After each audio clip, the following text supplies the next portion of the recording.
Let us remind you that at the Post Live, Serling on Saratoga is coming to you live from the Parting Glass Pub in downtown Saratoga and is presented by Naira and partners, the Brave Will Foundation, giving families hope, www.bravewill.org, and the Belmont Child Care Association. Save the date, August 26, 2015, that's next Wednesday, for the Racing for the Children dinner and auction at the Hall of Springs. Thanks a lot for staying with us. It's been a fun show so far tonight, but it's going to get even better. I'm really excited to have my next guest here, and I'm sure you're all familiar with trainer Tony Dutrow. And Tony has been around for a long time. Let's give Tony a big hand and thank him for coming up. Thank you. Tony was nice enough to fill in at the last minute when my expected guest didn't know that you had to be in Saratoga to come to the Parting Glass. He actually thought the Parting Glass had one at Belmont, but he's learned. Tony, how are you enjoying Saratoga so far this summer? Saratoga's so special, and my wife and I, my children, my family, we're having a wonderful time.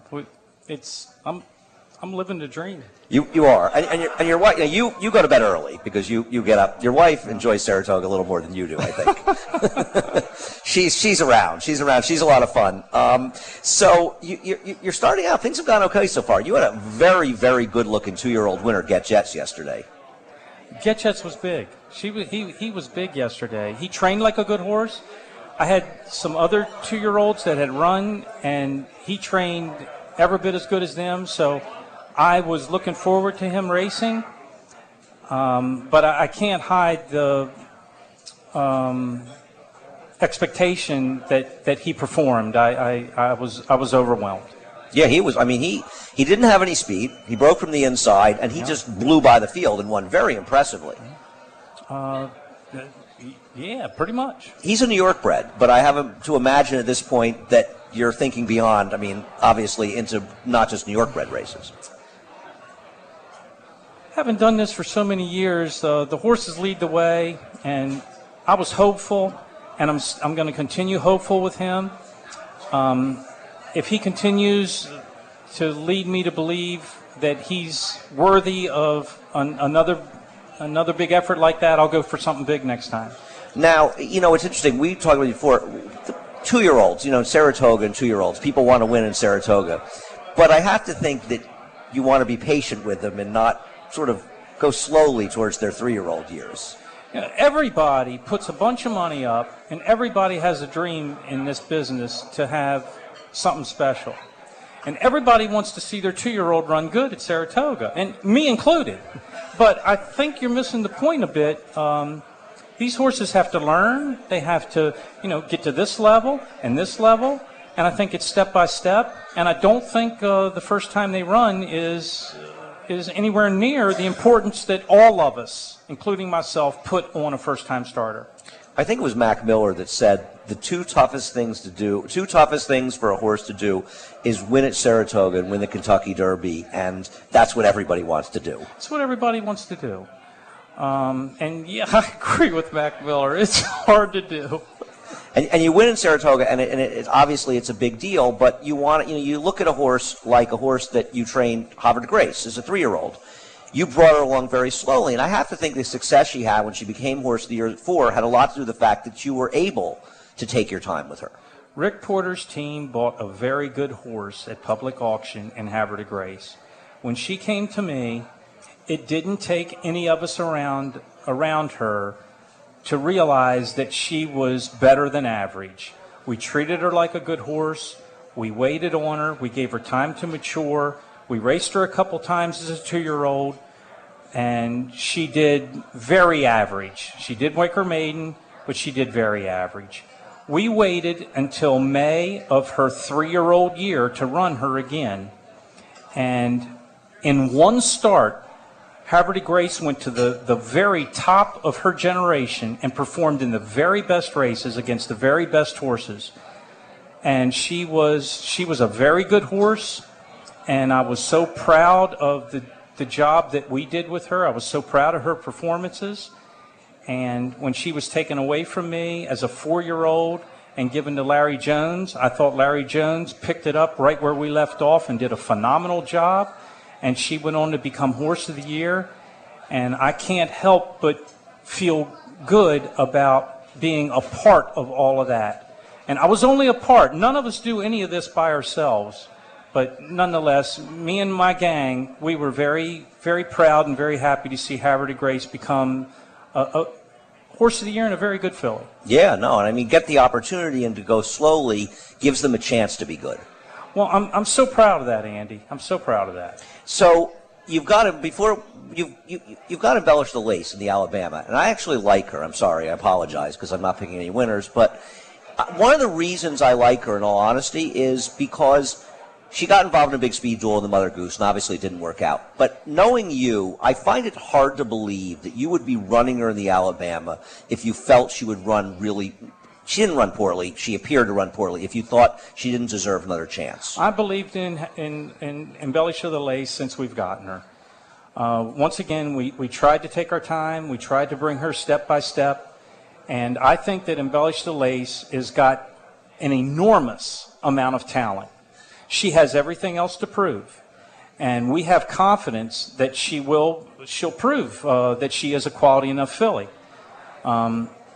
She did get caught up in a speed duel. I'm not making any excuses, but that was a one-turn race, and this is a two-turn race. And I'm going into this along with the Leblongs in believing in our filly. We're all in. We think we've got a very good horse, and she's doing fantastic. Well, I'm with you. Now, you're training. Most of your training is at Fairhill. You're at Fairhill a lot of the year. I spend most of the time at Fairhill, yes. And talk about Fairhill. I mean, a lot of people like it. It's a more isolated, a quieter place, and a great place to train. I think that's no secret. We have a lot of the top horsemen and a lot of the top horses in the country at Fairhill training, and it's a great place for a horse. And we've Graham Motion, Michael Matz, Proctor, Chuck McGahee, myself. I don't want to leave anybody out. We all believe it's a fantastic place for a horse. And you found it's worked well for you. How long have you been there? I think about 6 years. Now, your father, Richard Dutrow, is a legend on the East Coast. Did you start out when you were younger working for him? I did. My dad gave me the work ethic, and along with so many other people that work for Dad, that has been the secret of my success. I'm not nearly as talented as my brother Ricky, but I work as hard as anybody. And I've heard lots of other people that have come away from working for my father, whether they stayed in horse racing or other businesses, that they give the credit that my dad's work ethic that they've amplified in their careers has been a big reason for their success. So how old were you when you started going to the track and working with your dad? Forever. And when I was born, Dad had 2 barns full of horses. Really? Now, he was at Maryland based at that time. Yes. Where he's basically a legend in the game. My dad was pretty incredible with horses. I remember him starting Light the Fuse in Saratoga, and Light the Fuse ended up being a Grade 1 winner, a multiple Grade 1 winner, in an allowance race in her first start at Saratoga. Dad bred Light the Fuse, which is a big accomplishment in itself. And Dad really liked Light the Fuse, and he took his time with him. He didn't run him as a 2-year-old. When he was in first time as a 3-year-old, maiden special weight, it was a rainy, muddy, sloppy racetrack, and Dad didn't want to run him on that surface. So he scratched him, and he ran him days later in an allowance race. And he won it easily and went on to become a multiple Grade 1 stakes winner. He was a really good horse. Really fast horse. Yeah. Now, speaking of fast horses, the Big Beast. You're hoping to make the forego with him? I'll tell you what, the Big Beast, he's always been very popular with the people. That horse is getting better. When he went to post in the Vanderbilt, I felt that the Big Beast was going to show everybody what he had to show. I didn't know if that made him finish first or fourth, but I did feel like he was going to show everybody what he was capable of.